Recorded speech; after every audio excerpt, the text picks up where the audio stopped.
ஒரு ஆண்டர்பிரனர் காலையில எந்திரிச்சையில இருந்து நைட்டு படுக்கிறது வரைக்கும் அவனுக்கு ஒரே ஒரு வேலை தான் இருக்கணும். என்ன?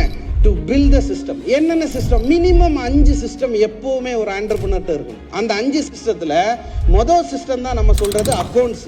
எப்பவுமே கிங் யாரா தான் இருக்கணும்? அக்கௌண்ட்ஸா தான் இருக்கணும். ஏன்னா ப்ராஃபிட் என்ன, லாஸ் என்ன, உங்களுக்கு யாருக்கு பேமெண்ட் இருக்கு, எவ்வளவு கடன் இருக்கு, எவ்வளவு ஸ்டாக் இருக்கு, இதெல்லாம் யாரு சொல்லி தரணும்? நீங்க தான் பாக்குறதே இல்லையே. நீங்க தான் பிஸி ஆச்சு. எதுக்கு? Attract the customer. டெய்லி காலையில எந்திரிச்சோன்னா நம்மளோட வேலை என்ன? Attract the customer. அடுத்த கஸ்டமர் யாரா இருக்காங்களா? ஏன்னா நாளைக்கு காசு கொடுக்கணும். இன்னைக்கு நிறைய பேர் இங்க வந்திருக்கு. எதுக்கு? Attract the customer. Networking. Network பண்ணி என்ன பண்றீங்க?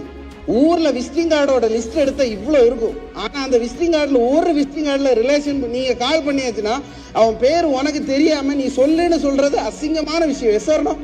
அப்ப நீங்க பில் பண்ண வேண்டிய ஃபர்ஸ்ட் எதை பில் பண்ணணும்? எந்த சிங்கத்தை பில் பண்ணணும்? அக்கௌண்ட்ஸ். அவன் தான் ஃபர்ஸ்ட் ட்ரீம்னு. ரெண்டாவது, ஒரு ஹெச்ஆர் மேனேஜர்னு ஒரு ஆள் இருக்கணும். எஸ் வரணும். அந்த மாதிரி ஒரு கேட்டகரி கேள்விப்பட்டிருக்கீங்களா? நிறைய பேருக்கு யாரு ஹெச்ஆர்?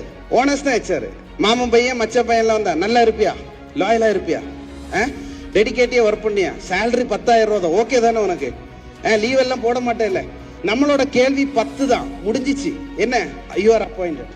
ஆனா சட்டப்படி இது என்ன பண்ணணும்? நீ எங்க ஒர்க் பண்ணி, உனக்கு என்ன ஸ்கில் இருக்கு, நீ யாரு அப்படிங்கிறது நமக்கு தெரியாமலே அவனை நம்ம அப்பாயின்மெண்ட் பண்றோம். எஸ் வரணும்.